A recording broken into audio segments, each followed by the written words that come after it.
নমস্কার, শিব শক্তি অ্যাস্ট্রো চ্যানেলে সকলকে স্বাগত জানাই। আশা করি সকলে আপনারা ভালো আছেন।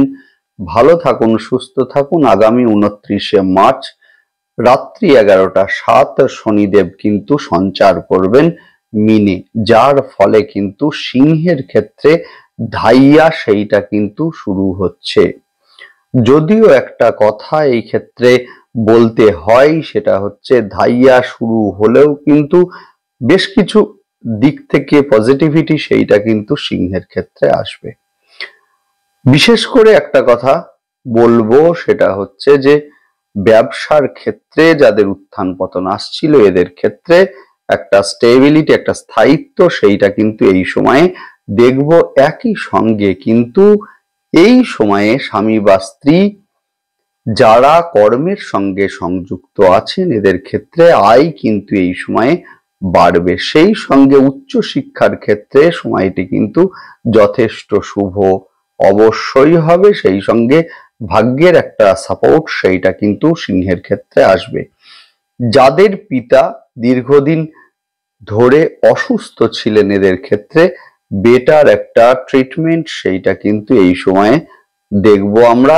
একই সঙ্গে কিন্তু সিংহের মূলত চতুর্থ স্থানের ওপর থেকে শনিদেবের দৃষ্টি সরছে, যার ফলে কিন্তু এই সময়ে মানসিক একটা আত্মবিশ্বাস সেইটা কিন্তু সিংহের ক্ষেত্রে আসবে। একই সঙ্গে কিন্তু বাড়ি, জমি, ফ্ল্যাট ইত্যাদি যারা মূলত কিনবেন ভাবছেন, এদের ক্ষেত্রে কিন্তু সময়টি যথেষ্ট শুভ হতে চলেছে। একই সঙ্গে কিন্তু যে সমস্ত সিংহ রাশির জাতক জাতিকাদের মা দীর্ঘদিন ধরে অসুস্থ ছিলেন, এদের ক্ষেত্রে কিন্তু এই সময়ে সুস্থ হওয়ার পালা। যদিও একটা কথা এই বিষয়ে বলে রাখি, সেটা হচ্ছে 29শে মার্চ শনি কিন্তু গোচর করবেন মিনে, যেখানে কিন্তু রাহু আগে থেকেই আছেন, এবং সেই সঙ্গে কিন্তু সময়টি যথেষ্ট ভাইটাল হতে চলেছে সিংহের ক্ষেত্রে। ধাইয়া যেমন একদিকে শুরু হচ্ছে, একই সঙ্গে মূলত 29শে মার্চ এবং সেখান থেকে শুরু করে মে মাস পর্যন্ত রাহু এবং সেই সঙ্গে শনির একটা জুতি সেইটা কিন্তু আপনাদের অষ্টম স্থানে থাকবে, যার ফলে কিন্তু রিসার্চ ওরিয়েন্টেড বিভিন্ন কর্মের সঙ্গে যারা সংযুক্ত আছেন, এদের ক্ষেত্রে কিন্তু এই সময় বেশ কিছুটা বাধার সম্মুখীন হওয়ার একটা সম্ভাবনা এদের ক্ষেত্রে কিন্তু আছে। একই সঙ্গে কিন্তু এই সময়ে সম্পত্তি সংক্রান্ত লিটিগেশন সেইটার সম্মুখীন হতে পারেন সিংহ রাশি এবং লগ্নের জাতক জাতিকারা। অর্থাৎ এই সময়ে অবশ্যই আপনারা মূলত পৈতৃক সম্পদ সংক্রান্ত পেপারস পত্র অবশ্যই আপনারা এই সময়ে সঠিকভাবে রাখবেন, যাতে প্রয়োজনে আপনারা সেগুলোকে হাতের কাছে পান। একই সঙ্গে কিন্তু এই সময়ে দেখব সেটা হচ্ছে যে শনিদেবের সমসপ্তম দৃষ্টি কিন্তু আপনাদের দ্বিতীয় স্থানের ওপরে আসবে, যার ফলে কিন্তু এই সময়ে অহেতুক অর্থের একটা ব্যয় সেইটা কিন্তু আসার সম্ভাবনা আছে। একই সঙ্গে কিন্তু দশম স্থানের ওপরে তৃতীয় দৃষ্টি মূলত 29শে মার্চের পর থেকেই আসবে, যার ফলে কিন্তু এই সময়ে কর্ম নিয়ে একটা সমস্যা, কর্মক্ষেত্রে স্ট্রেস বৃদ্ধি। একই সঙ্গে কিন্তু নতুন কর্মপ্রাপ্তির ক্ষেত্রে কিছুটা বাধার সম্মুখীন হতে পারেন সিংহ। সেই সঙ্গে পঞ্চম স্থানের উপরে শনির কিন্তু দশম দৃষ্টি আসবে, যার ফলে কিন্তু সন্তানের শরীর নিয়ে এই সময়ে বেশ কিছুটা দুর্ভোগ সেইটা কিন্তু মূলত আসার সম্ভাবনা আছে। একই সঙ্গে কিন্তু যারা শিক্ষার্থী আছেন, এদের ক্ষেত্রে কিন্তু এই সময়ে পরিশ্রমের মাত্রা সেইটা অনেকাংশে বাড়বে। যাই হোক, শুরু করব বিস্তারিত আলোচনা। বিস্তারিত আলোচনা শুরু করার আগে সকলকে অনুরোধ করব, অবশ্যই আপনারা চ্যানেলটিকে সাবস্ক্রাইব করবেন। গ্রহের গোচর সেটা স্বল্প সময়ের জন্যই হোক বা দীর্ঘ সময়ের জন্যই হোক, গোচরের একটা ইম্প্যাক্ট সেটা কিন্তু আমাদের জীবনে ভীষণ ভাবে পড়ে। যে কোনো সিদ্ধান্ত নেওয়ার আগে কিন্তু গোচর সেইটাকে আমাদেরকে দেখতে হবেই হবে।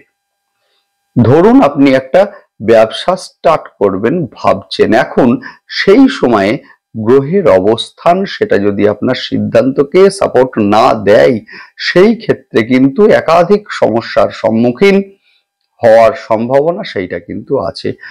সুতরাং যে কোনো সিদ্ধান্ত নেওয়ার আগে দেখে নিন অন্তত একবার যে আপনার সিদ্ধান্তকে সেই সময়ে গ্রহের অবস্থান সাপোর্ট দিচ্ছে কিনা।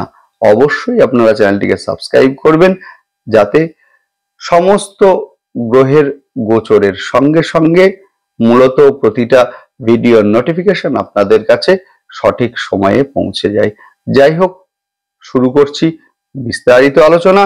মার্চ মাসের 29 তারিখ রাত্রি 11:07 শনিদেব কিন্তু গোচর করবেন মিনে, যার ফলে কিন্তু শুরু হবে সিংহের ধাইয়া। একই সঙ্গে কিন্তু ধাইয়া শুরু হলেও যে সমস্ত অ্যাডভান্টেজ গুলো সিংহ এই সময়ে অবশ্যই পাবেন সেগুলি হচ্ছে, শুরুতেই একটা কথা বলবো, সেটা হচ্ছে স্বামী বা স্ত্রী যাদের বিভিন্ন কর্মের সঙ্গে সংযুক্ত আছেন এদের ক্ষেত্রে কিন্তু আয় এই সময় বাড়বে। একই সঙ্গে এই সময়ে কিন্তু যারা দীর্ঘদিন ধরে বাড়ি, ফ্ল্যাট, জমি ইত্যাদি কিনবেন ভাবছেন এদের ক্ষেত্রে কিন্তু এই সময় যথেষ্ট শুভ, যেহেতু মূলত আপনাদের চতুর্থ স্থানের ওপর থেকে শনিদেবের দৃষ্টি সরছে। একই সঙ্গে কিন্তু যাদের পরিবারে মাঝে মাঝেই যে কোনো অশান্তির সৃষ্টি হতো এদের ক্ষেত্রে বলবো যে এই সময়ে কিন্তু অশান্তির থেকে কিছুটা মুক্তি সেইটা কিন্তু অবশ্যই আসবে। একই সঙ্গে বাড়িতে কিন্তু আপনার গুরুত্ব সেইটা কিন্তু বাড়বে। সেই সঙ্গে যাদের মা দীর্ঘদিন ধরে অসুস্থ ছিলেন এবারে কিন্তু বেটার একটা ট্রিটমেন্টের সময় এটা, এবং যার ফলে কিন্তু এই সময় দ্রুত আরোগ্য লাভ অবশ্যই করবেন। সেই সঙ্গে মানসিক চাপ সেইটা কিন্তু এই সময়ে কিছুটা হলেও হ্রাস পাবে। একই সঙ্গে কিন্তু আত্মবিশ্বাস সেইটা কিন্তু এই সময়ে বাড়বে। ভাগ্যের সাপোর্ট বিভিন্ন ক্ষেত্রে সিংহ কিন্তু এই সময়ে পাবেন। যে সকল বাধার সম্মুখীন হবেন ধাইয়ার কারণে, ভাগ্যের সাপোর্ট বাধার মধ্য দিয়ে হলেও কিন্তু অভীষ্ট লক্ষ্যে সিংহকে পৌঁছাতে সাহায্য করবে। সেই সঙ্গে যাদের পিতা দীর্ঘদিন ধরে অসুস্থ ছিলেন এই সময়ে কিন্তু বেটার একটা ট্রিটমেন্ট সেইটা কিন্তু অবশ্যই আসবে। এই সময়ে হয়তো কোনো ভালো ডাক্তারের আপনি সন্ধান পেলেন এবং যার সুপরামর্শে আপনার পিতা সুস্থ হলেন, এমন ঘটনাও কিন্তু এই সময়ে লক্ষণীয়। উচ্চশিক্ষার ক্ষেত্রে সময়টি যথেষ্ট শুভ। যাদের উচ্চশিক্ষার ক্ষেত্রে বারংবার বাধার সৃষ্টি হচ্ছিল সেই বাধা কিন্তু এবারে সরবে, এবং সেই সঙ্গে উচ্চশিক্ষার ক্ষেত্রে যথেষ্ট সফলতা আসবে। শিক্ষার কারণে যারা বিদেশে যেতে চাইছেন এদের ক্ষেত্রেও কিন্তু সময়টি বিশেষ শুভ। যদিও এবারে আসবো যে সকল সতর্কতাগুলি সিংহ রাশি এবং লগ্নের জাতক জাতিকারা মেনে চলবেন সেগুলি হচ্ছে, শুরুতেই বলবো নিজের শরীর নিয়ে এই সময়ে যথেষ্ট সচেতন আপনারা হবেন। এই সময়ে কিন্তু মূলত পুরাতন অসুখ অথবা এই সময়ে কোমর, হাঁটু, অস্থিজনিত সমস্যা, সিওপিডির সমস্যা, সেই সঙ্গে হঠাৎ করে ঠান্ডা লেগে আপনাকে কিছুদিন ভুগতে হলো এমন ঘটনাও কিন্তু এই সময় লক্ষণীয়। সেই সঙ্গে অষ্টমে শনি এবং রাহুর একটা যুতি, যা কিন্তু আপনার জীবনে যথেষ্ট ভাইটাল হতে চলেছে। অষ্টমে শনির অবস্থান এবং সেই সঙ্গে দ্বিতীয় স্থানে দৃষ্টি, হঠাৎই অর্থের ব্যয় সেইটা কিন্তু এই সময়ে অবশ্যম্ভাবী। যদিও জন্মছকে রাহু যদি কারোর দ্বিতীয়, একাদশ ইত্যাদি স্থান সংযুক্ত হয়ে থাকে এবং সেই সঙ্গে ভালো অবস্থাতে থাকে সেই ক্ষেত্রে ফাটকা অর্থের উপার্জন সেইটা কিন্তু এই সময়ে হওয়ার সম্ভাবনা আছে। যাই হোক, এই সময় কিন্তু আয় এবং ব্যয়ের মধ্যে একটা ব্যালেন্স সেইটা কিন্তু আপনাদেরকে রাখতে হবেই হবে। অষ্টমস্ত শনি দশম দৃষ্টি পড়বে আপনাদের মূলত পঞ্চম স্থানের ওপরে, যার ফলে এই সময়ে কিন্তু মূলত প্রেমের ক্ষেত্রে একটা সন্দেহের বাতাবরণ সৃষ্টি অথবা সম্পর্কের মধ্যে একটা অনীহার জন্ম হলো এমন ঘটনাও কিন্তু এই সময়ে লক্ষণীয়, যার ফলে কিন্তু একটা ডিটাচমেন্ট সেইটা কিন্তু এই সময়ে আসার সম্ভাবনা আছে। সেই সঙ্গে সন্তানের শরীরের দিকে খেয়াল এই সময়ে রাখতে হবে। সন্তানের শরীর হঠাৎ করেই বেশ কিছুটা খারাপ হলো, অথবা যাদের বাড়িতে মূলত 12 বছরের মধ্যে সন্তান আছেন এদের ক্ষেত্রে কিন্তু এই সময়ে যথেষ্ট সতর্ক হতে হবে। এই সময়ে কিন্তু সন্তানের রাগ, জেদ, অবাধ্যতা, অন্যমনস্কতা এগুলো কিন্তু বাড়তে পারে। সেই সঙ্গে বিবাহের ক্ষেত্রে এই সময়ে বেশ কিছুটা বাধাবিঘ্ন আসার সম্ভাবনা আছে, যদিও বিবাহ ফাইনালাইজড করার ক্ষেত্রে কিন্তু 29শে মার্চের মধ্যে অবশ্যই ভালো সময় আপনারা করতে পারেন। যদিও অনুষ্ঠান আপনারা অবশ্যই পরে করতে পারেন, কিন্তু বিবাহ ফাইনালাইজড হওয়ার ক্ষেত্রে কিন্তু 29শে মার্চের মধ্যে হওয়াটাই বাঞ্ছনীয়। সেই সঙ্গে এই সময়ে কর্মক্ষেত্রে ডিস্টারবেন্স সেইটা কিন্তু আসার সম্ভাবনা আছে। কর্মক্ষেত্রে চাপ বৃদ্ধি অথবা কর্মের কারণে বাইরে আপনাকে যেতে হলো, অথবা কর্মপ্রাপ্তির ক্ষেত্রে বাধার সম্মুখীন হলেন এমন ঘটনাও কিন্তু এই সময়ে লক্ষণীয়। নেক্সট আলোচনা করব নাক্ষত্রিক বিশ্লেষণ নিয়ে। শুরুতেই বলবো মঘা নক্ষত্রের জাতক জাতিকাদের ক্ষেত্রে অর্থের ব্যয় সেইটা কিন্তু এই সময় লক্ষণীয়। ফাটকা অর্থের প্রাপ্তি সেইটা কিন্তু আসার সম্ভাবনা আছে। একই সঙ্গে এই সময়ে কুটুম্বকুলের মধ্যে কিছুটা শত্রুতার সম্মুখীন হওয়ার একটা সম্ভাবনা আছে, অথবা কুটুম্বদের সঙ্গে কিছুটা মতবিরোধ সেইটা কিন্তু আসার সম্ভাবনা আছে। নেক্সট আলোচনা করব পূর্ব ফাল্গুনী নক্ষত্রের জাতক জাতিকাদের সম্বন্ধে। যোগাযোগ এই সময় কিন্তু বাড়বে। একই সঙ্গে কিন্তু ফেসবুক, ইউটিউব ইত্যাদির মধ্যে যারা আছেন এবারে কিন্তু এদের জনপ্রিয়তা বাড়বে। একই সঙ্গে এই সময়ে কর্মপ্রাপ্তির ক্ষেত্রে কিছুটা বাধার সম্মুখীন হতে পারেন আপনি। নেক্সট আলোচনা করব উত্তর ফাল্গুনী নক্ষত্রের জাতক জাতিকাদের সম্বন্ধে। নিজের শরীরের ওপরে নজর দিন। নিজের শরীর কিন্তু দুশ্চিন্তার মূলত কারণ হয়ে উঠতে পারে। একই সঙ্গে ব্যবসায় আপনি কাউকে বিশ্বাস করে প্রতারিত হতে পারেন। স্বামী বা স্ত্রীর শরীর নিয়ে সৃষ্টি হতে পারে অল্প বিস্তর দুশ্চিন্তার।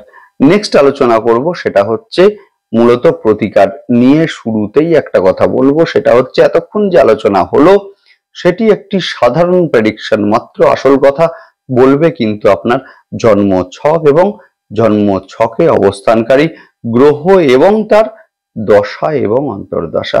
নেক্সট আলোচনা করব অবশ্যই কিন্তু প্রতিকার নিয়ে। শুরুতেই একটা কথা বলবো, সেটা হচ্ছে আপনাদের অষ্টম স্থানে শনি এবং রাহুর একটা সংযোগ, যার ফলে ভাঙা ইলেকট্রনিক্স ডিভাইস কিন্তু এই সময়ে বাড়িতে রাখবেন না। সেই সঙ্গে জলের পাইপে লিকেজ থাকলে সারিয়ে ফেলুন, না হলে কিন্তু অর্থের ব্যয় আপনি এই সময় আটকাতে পারবেন না।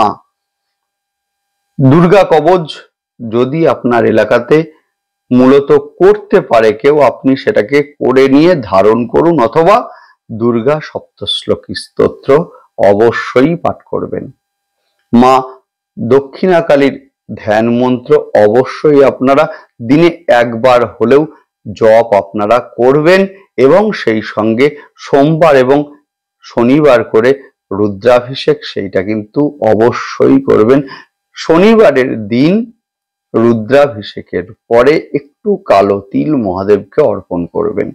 সাতমুখী রুদ্রাক্ষ শোধন করে ধারণ করবেন, ভীষণ ভালো রেজাল্ট আপনারা অবশ্যই পাবেন। যাই হোক, ভালো থাকুন, দেখতে থাকুন, সঙ্গে থাকুন এবং সেই সঙ্গে অবশ্যই আপনারা চ্যানেলটিকে সাবস্ক্রাইব করবেন। নমস্কার।